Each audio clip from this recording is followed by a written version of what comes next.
Everyone, and welcome to the Daily Finance Wrap. This is your daily dose of all personal finance updates from insurance, loans, real estate, and everything that's related to your money. We've also got expert analysis on the show today, and do remember, we are live on YouTube. So if you've got any questions or queries, we've got the comment section. Do keep posting your questions, and we will attempt to get them answered.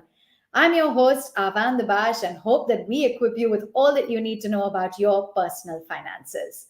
All right, we've got lots lined up today on the show. We'll be deep diving into our chat with our expert, but before that, lots of other top stories that we will be tracking today.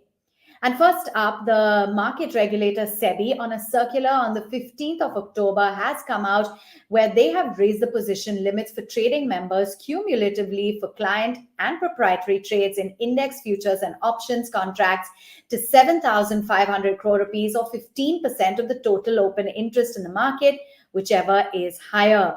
The position limits will be calculated on the notional value of the contract, and earlier it was 500 crores, or 15% of the total OI in the market. To the other top stories then, and Jefferies has gone ahead and downgraded the stock of BSE to underperform in the near term because they believe that the risk reward is not looking favorable at the moment.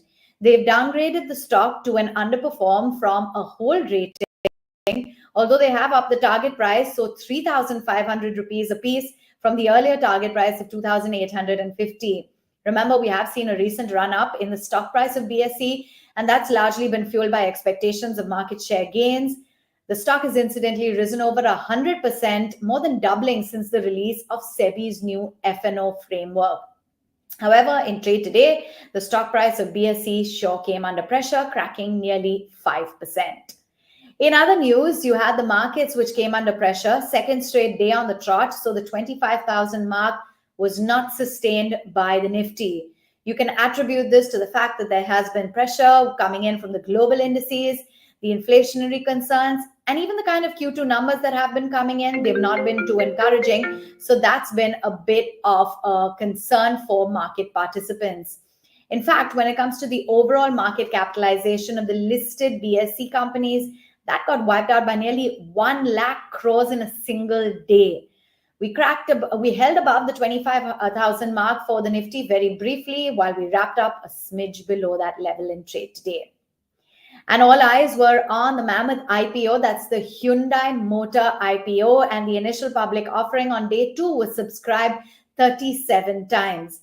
The initial share sale has received bids for about 3.7 crores as against the 9.9 crore rupees that was offered according to BSE. The portion for the retail investors, well, that was subscribed by about 38%. The quota for the non-institutional investors, that got a 23% subscription. The qualified buyers got a subscription of 45%, and the employee portion was subscribed about 1.3 times. Meantime, in other updates, the PFRDA has introduced the balanced life cycle funds under the NPS, or the National Pension System, where subscribers now have another investment option to choose from in addition to the existing active and auto asset allocation choices. So this is going to provide automatic rebalancing of assets, which is equity, corporate debt, and government securities, as per the age and as per the risk profile of the investor. The maximum allocation to equities under the fund is about 50%, which is available to those up to the age of 45. The corporate debt allocation will be about 30%. The GSEC scheme exposure is 20%. And post this age, the equity allocation will start tapering gradually, and it will be capped at 35% for those over the age of 55. All right, that's keeping you up to speed with all of the top stories and the headlines in the world of the markets and personal finance. Let's now welcome our market guest today. And we have a market vet, none other than Mr. Sunil Subramaniam joining in, and he'll be discussing today equity investment, and especially for newbies via the mutual fund route. Welcome to the Daily Finance Wrap, Sunil. Good to have you on board. Let's just get chatting about the markets in in-depth detail, and I want to understand your take. We've seen an 11-month stock rally, and that really now seems to be hitting the pause button, or seems to be, tapering off. So for new investors, what do you suggest? Is this a good time to invest? There's never a bad time to invest. Let me start off by saying The that. optimist, aren't you, Sunil? But then, yes, new investors, because there's so much news flow around, oh, India is expensive, overvalued, there's so much geopolitical risks around. I can understand where this question comes from. So from that point of view, I just wanted to reassure them about one thing, right? All the volatility in the market in the recent days, right? You mentioned 11-month rally. All the Yeah. volatility that's happened is non-India related, in the sense that it comes from geopolitics, it comes from the Fed rate cut, it came from the yen carry trade. So a lot of stuff happening outside, and for the next few months likely to be there, because there's the US elections coming up. We don't know which way the Lebanon, Iran, Hezbollah war is going to progress. So some degree of nervousness in market participants is causing this volatility. Second point is that remember that for an FII, India is a stock.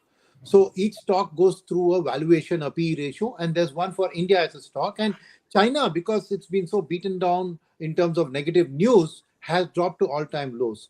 So some amount of people are looking at the valuations and putting money into China, taking money away from India temporarily.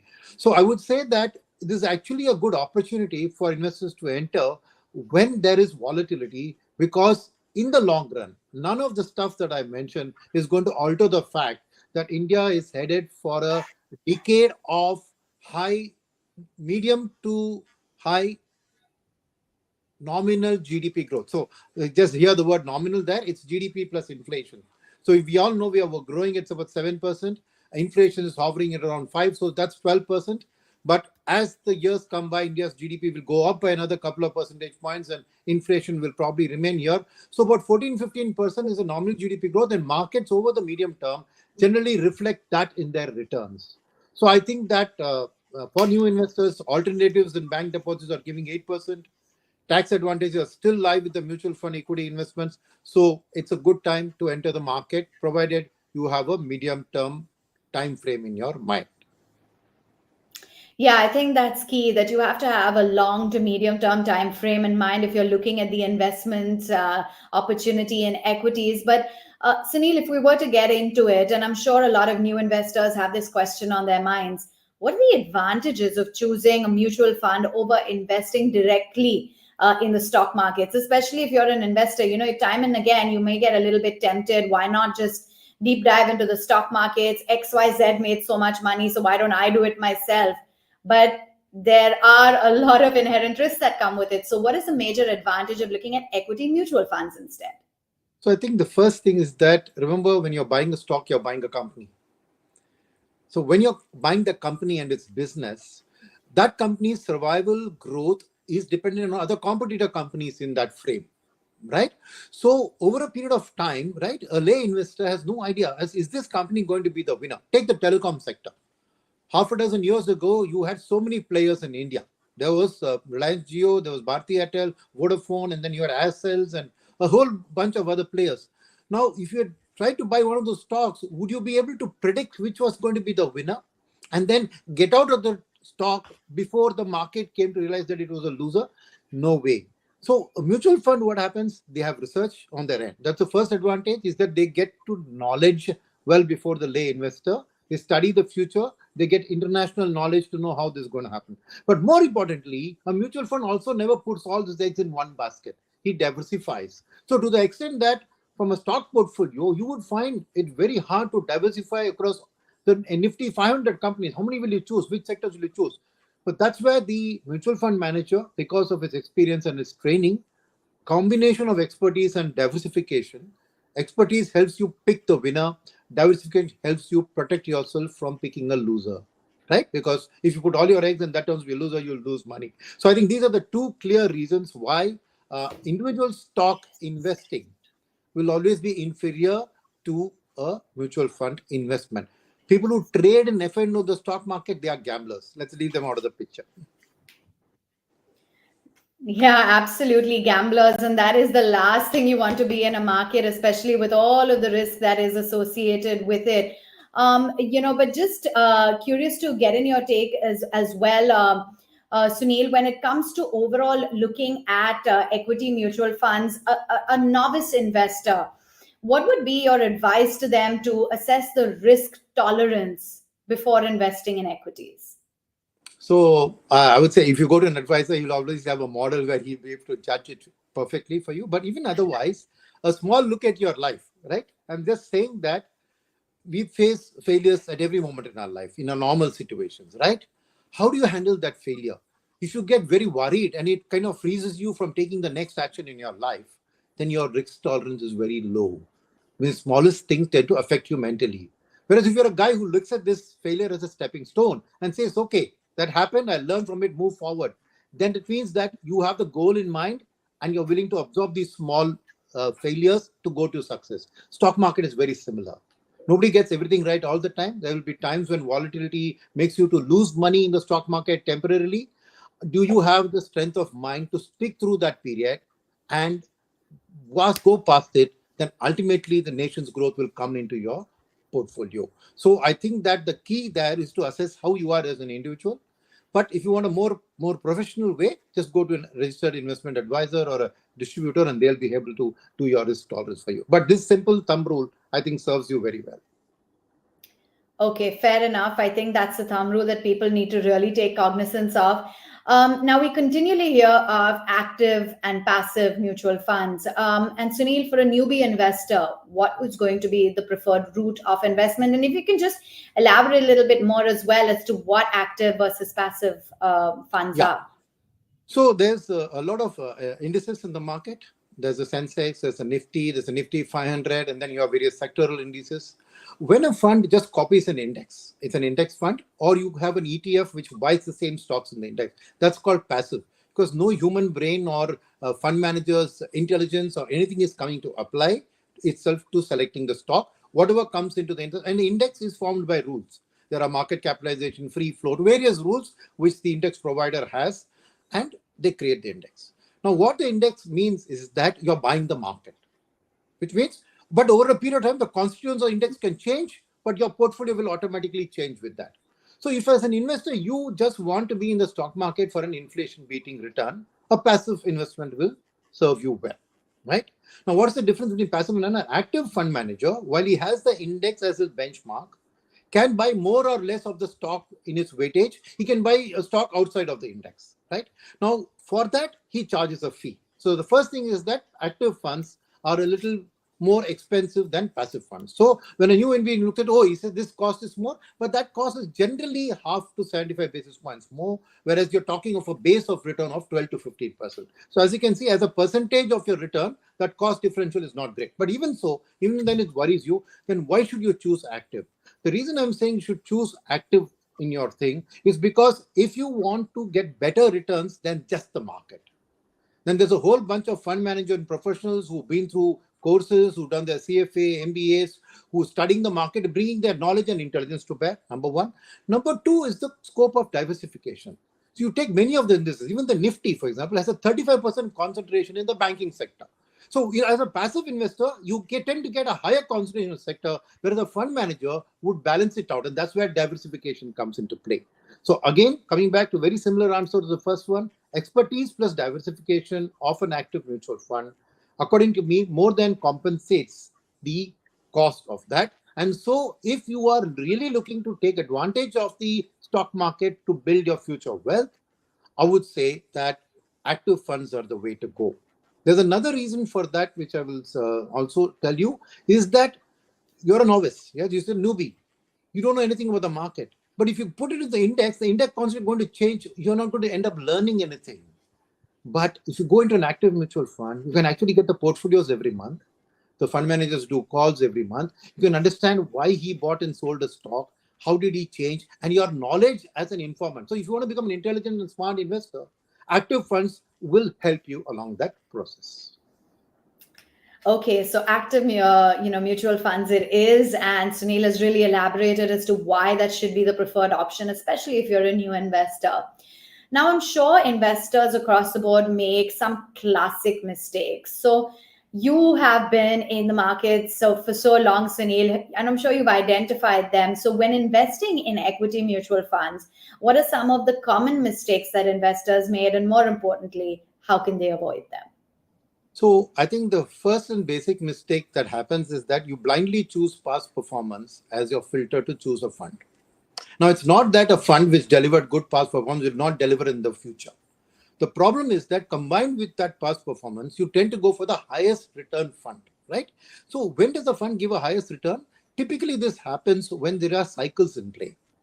When the cycle is riding its wave, they far outperform the market, and investors tend to go into these sectoral thematic funds, a defense opportunities fund, an infra fund, right? So those they enter when they have delivered something like the 40-50% per annum. But the life is full of cycles, which that what goes up must come down, and that which has gone down will come up. So investors make the point of entering these cyclical funds at the very peak and then suffer a massive series of losses.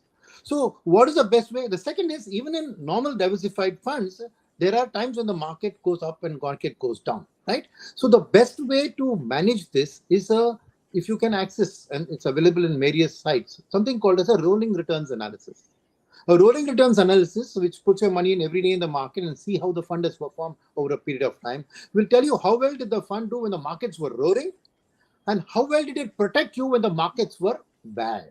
So you should choose a fund which doesn't lose you so much money when the things are bad, but maybe there's a price for that. You give up some of the gains when it's up. That's the ideal way to choose a fund, rolling returns analysis. So typical the mistake is to enter at the wrong time and enter the wrong type of fund at the wrong time. Rolling returns analysis helps you then to take away those triggers and then choose the right long-term fund for you to invest. Okay. What about diversification? We keep hearing about that, but I think market experts cannot stress enough on how important it really is. Why do you think it is important, Sunil, for especially first time or beginner investors? See, the beginner investors always see the kind of fantastic returns a particular stock gave, and they would like to put all their money into the stock. At that time, a stock is given 70% return over the last 6 months. They don't want, they look at a 30% return and say that's a 40% less for me, so why should I choose? The temptation is always either choose only the best performance or overload on that, right? So typically what happens is, like I said, life is full of cycles, and things which go up, what's going to go up in the next cycle, in the next cycle, nobody can give a perfect answer, right? So in financial risk theory, there is the theory that which says that up to 20 stocks, right, if you add to your portfolio, you can actually reduce the risk, that is your losses, without giving up that much of the gain, right? Remember, there's no free lunch. So it's when you say reduce losses, you actually have to give up some of the gain to protect you. That's insurance premium. Diversification is nothing but an insurance premium. That's another way to look at it. So the purpose of that is to make sure that you get inflation beating returns, but at the same time, when markets are very bad, obviously no, losses don't protect you from inflation, is to protect yourself from losses. So the key to diversification is there is something called the risk reward framework. How much of risk protection you want, for which how much of reward you're willing to give up. The best one, and that's where the ratio called Sharpe ratio comes in, is the reward per unit of risk, right? And what diversification does is it maximizes the reward per unit of risk. And this awareness of risk in people is very, very limited, because they only see the good points, and the bad points they tend to just get into their shell. So diversification is the best means of protecting yourselves from the worst times, at the same time making sure you get a healthy return during the good times. All right. I'm so glad to see that we've got some viewer queries as well that have been sent into us in the comment section. So we're going to try and get them answered. First up, let's take on Ashish Kotian's question. And he asks, Sunil, how do the changes in SEBI's rules impact everyday traders like us? Well, first of all, the very small trader, it makes life very hard for him. Second is that it's also the fact that you've got to realize that uh, in trading, which is not very dissimilar from gambling, the house always wins. Like in a gambling, the gambling house always wins. They always make sure that they are never a net loser. There may be some people who are winners, some people are losers. Data from SEBI has shown that 90% plus of people in F&O trading and others have lost money. And the losses are not insignificant, right? So I think what SEBI's point of view in doing these regulations is to make sure that the people who are investing have a lot more money. That's why they've increased the ticket sizes, and all of their regulations are meant to protect the very small investor whose ideal choice should be to enter through a active mutual fund, understand, study, and later maybe come and dabble into stocks and futures and options and all of that. So I think what SEBI rules mean for you is that it's going to be much more expensive for you, because you will now have to concentrate your thing into a few larger things to do. So take your bets with care. Make sure that you are not putting all of your money into this. Keep a specific amount to trade in the market. You want to gamble, that's fine, but keep it to limits. Put stop loss limits and book profits limits when you enter. Okay, I hope we got that question, Akash, answered for you. Let's move right on to the next viewer query. And do remember, guys, we're live on YouTube. So if you've got any queries that you'd like to ask us, please do write them in the comment section. All right, Vineet Patel has asked his next question, and he says, what are the factors that one should consider when we choose an equity mutual fund, especially given that the markets are so volatile? So I think the first thing to consider is the long-term track record. I know there are a lot of new fund offerings that come up in very exciting new themes and all of that. But ideally, I would say that you should invest in a fund which has completed 10 years. And I'll tell you why. Because you need to evaluate a fund's past performance over a good cycle and a bad cycle. Now, we'll know in the last 10 years, economy has seen through the global financial crisis, which occurred, of course, quite some years ago. But in the middle, you've had other crises, which has meant that the markets haven't done well. COVID, for example, the month. So for you to judge, I would say for a first-time investor, go for a 10-year plus track record.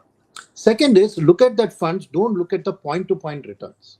That is, it started 10 years ago. How is it doing now? Oh, has it beaten its benchmark? No, that's not good enough.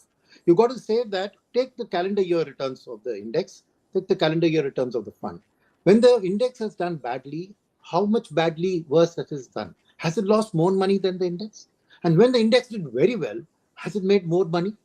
So there is no easy answer, because there are many fund managers who have achieved the golden mean of losing less money than the index and making more money, but that's very rare. But by and large, a person's tolerance to loss is far, far less than his happiness when it's much gains. What I mean is, 1 rupee of loss is equal to 10 rupee of gains, to put it very crudely. Right? So look at the fund saying, in bad times, how well it has kept my shirt on. That's the kind of fund you should put your money as an investor, because good times, everybody will participate to some degree, more or less. But the bad times, only the purely diversified, properly diversified portfolio will give you the protection. So just take these 2 points into consideration. Yes, and stressing yet again on the importance of diversifying your portfolio. Vineet, thanks for that question. I hope we managed to help you out. Guys, do remember we have Sunil Subramaniam, a market veteran, live with us. So if you've got any questions or queries, do keep them coming. Why don't we take our next question then from Karunya? She asks, what is the best way for asset allocation for a new investor? Say that you're starting out with their first job. What is the best way to do asset allocation in such an instance? So first of all, starting off in a new job, SIP is the best, because you're in a job, your cash flows are monthly. You're probably going to buy your car and your house on EMI. Those are monthly. Make your investments also through SIP on a monthly basis. In fact, you can probably reframe it as saying savings EMI, right? Because then you align the cash flows. You're not then borrowing to meet up a gap or whatever. You're aligning them perfectly. Second is, choose a SIP in very different types of funds. Right? So you can choose a small cap fund, a mid cap fund, a couple of sectoral funds. So that diversification you can achieve by yourself in your portfolio, because a small cap fund, you will diversify within the small cap space. But across the cap curve, you can choose. So choose a multiple types of funds which are very different from each other. Right?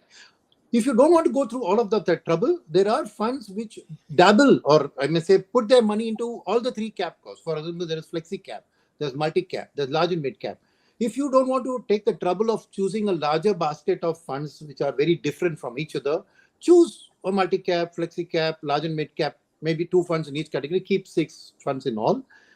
Put SIPs into those and make sure those SIPs run for at least 5 years, right? So that way you are able to see through at least part of a cycle in doing that. So I would say that's the SIP investing is the best way, because as you know, when you put your money in monthly, 2 advantages come to you. Your money compounds every month. They say power of compounding is the 8th wonder of the world, right? So that power of compounding comes into your money. The second is a very slightly more complex term called rupee cost averaging. It's very, very simple, right? What it tells you is that the market is down, you're putting the same money, but you're getting more units. So it's basically like, you want to buy your favorite brand, right? but there's a discount sale on the brand going. You know, you value that brand and you want that branded shirt, frock or whatever. But when it's a discount sale, you're getting the same thing for much better value, right? So like that, when the markets are down, because we know that ultimately in the long run, the economy's growth is going to translate into the market's growth. When things are correcting, like right now, when you invest through this, rupee cost averaging helps you to buy more of this good stuff at a cheaper price. So I would say SIP helps you to take part in the ongoing sales that happen in the market and not just a Diwali sale or a Ganesh Chaturthi sale. Although that is coming up, the festive season, so that is going to be interesting. But yeah, I hope that answered your question. And do keep the queries coming in. We're live with Sunil Subramaniam. This is the Daily Finance Wrap. It's all things related to personal finance. We'd love to get your question answered. Well, maybe I'll come in with a question then, Sunil, just to break it down, because I think a lot of new or first-time investors, when they look at key mutual fund metrics, for example, what is it that they need to keep on top of mind, or how should they look at details like expense ratio, alpha, beta when evaluating equity mutual funds? So I think first, I would say that to a first-time investor, he can actually not worry about these things, right? These are just noise, according to me, which for a more intelligent and more aware investor probably has some value. But in a first-time investor, don't clog your mind with this. Just diversify. Like I said, 6 funds to me spread across 3 or 4 categories is good enough. Just spread your risk and do that, right? Now, these things that you mentioned, right? The expense ratio. Let me take that one. The expense ratio, we are talking about the highest expense ratio of any mutual fund is 2.5, 2.25, 2.5%. The lowest expense ratio of an index fund will be 30 to 40 basis points, right? So you're talking about a difference of 175 to 200 basis points. So keep that in mind, that this cost, right, that you're doing is the price you're paying. Is the insurance premium the price you're paying for the expertise and diversification of a qualified fund manager, right? Now, when your returns, you're expecting around the 12 to 15% mark, 1.5 to 2% is 10% of that cost. So 90% of the gains are with you. So overly worrying about expense. Now, if you are deploying maybe 50 lakhs, 60 lakhs, that kind of money, then these small amounts of percentages make significant amount of your wallet. So then you look at it, right? So if you're deploying significant amounts of money and at the expense ratio, then index funds and passive funds are the lowest cost options. So those diversifying among a set of index funds or ETFs would serve your purpose. That's the best way to get your worries of the expense ratio, if really they are, you shouldn't be. Now, on the other ratios that you mentioned, Sharpe ratio, right, alpha, beta, all of these are various measures of risk. And we looked at risk earlier in this conversation. So the best way to manage risk, like I said, is diversification and expertise. I'm sorry, I'm sounding like a broken tape recorder today, but diversification and expertise are the 2 things which help you to manage downside risk. At the same time, not give up that much of upside returns. Simple. So these ratios are telling you which fund managers have done how. But at your initial stages, you don't need to worry. You can diversify among fund managers and take care of all these ratios at the time. Later, over a couple of years' time, once you've studied and understood these funds, how they change, what the ratios, you can then start adding this to say, which fund will I take more of because it's got a better Sharpe ratio. Those are all later in the stage. For a beginner, I would say don't put overemphasis on all these ratios and other metrics. Okay, fair enough. So I hope that helps our first-time investors with a lot of, those pointers there. But just looking at the current, economic climate that we're in, Sunil, there are so many types of equity mutual funds: large cap, mid cap, flexi cap, etc. So what type of equity mutual funds do you recommend to investors who are currently in this volatile environment entering the market? So I would say that if you have a slightly more higher risk temperament, right? Today, there are a lot of sectoral themes. Over the last year and a half, the industry has brought a lot of sectoral themes into the market. So one way for you to do that is to choose contra-based themes, right? There's auto, there's IT, there's pharma, there's banking. So if you choose let's say half a dozen sectoral themes, but make sure they're not all the same. Like don't choose an auto and a consumer because they're from the same basket. Choose widely different. Pick 5 to 6 thematic funds, put them in a basket if you are aggressive, because some parts of those portfolio will go through sharp corrections, some will give you super gains. So you should have the mental equilibrium to handle that. But the weighted average return of your portfolio should take care if you have chosen contrasting themes. That's number one. However, if you're not that mentally strong to take losses or corrections, right, then I would say there's a basket of cap curve diversified funds in the industry called the flexi cap, the large and mid cap, and the multi cap. What's the difference? Flexi cap largely has a lot of large and some mid. Large and mid cap has some large, some mid, little small. Multi cap has at least 25% in small, 25% in mid, and the balance 50% can be 25% minimum in large, and the rest spread over. So they obviously, when you go from flexi cap to multi cap, the risk level increases, but the return potential also proportionally increases. So choose again a basket. Again, 6 funds is my ideal. Choose two of these. Choose very different fund managers for those. Put them together. Then that will make sure that your corrections and your volatility in your portfolio is much less than a bunch of sectoral themes. But by and large, over a long period of time, they should serve your wealth creation potential very, very well.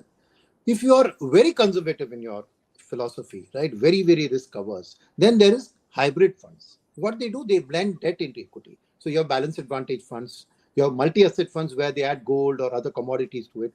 These are reducing risk much more, but obviously you give up some returns. So if your risk is conservative, so to put it slightly now, to summarize, aggressive, moderate, conservative. Aggressive, choose a bunch of diametrically different sectoral themes. If you're moderate, choose large cap, large and mid cap, multi cap, those category. And if you're conservative, choose hybrid funds like balanced advantage fund, equity savings schemes, and multi-asset funds. That should be the way you should go about constructing your portfolio based on your risk tolerance. All right, Sunil, it's been a pleasure having you on board. Thank you so very much for sharing with us that advice for new beginning mutual fund investors. And I'm just going to sort of sum up what Sunil has advised us, that it's a good time to start investing in the markets right now and creating a diversified portfolio. That is very critical. You can also remember that you have to look at active in mutual funds. That's a better route to go by. And do remember that it's a constant play in the markets between growth as well as value. He also spoke about avoiding the classic mistake of going by past performance of mutual funds. And do remember, flexi cap, large cap, mid, and multi cap funds are some good categories that new investors can look at. All right, with that, we'll wrap it up and we come to the end of the daily finance wrap. Thank you all so much for tuning in. Do remember, we go live daily at 6 p.m. on YouTube, so we hope that you tune in. Catch you tomorrow. Bye.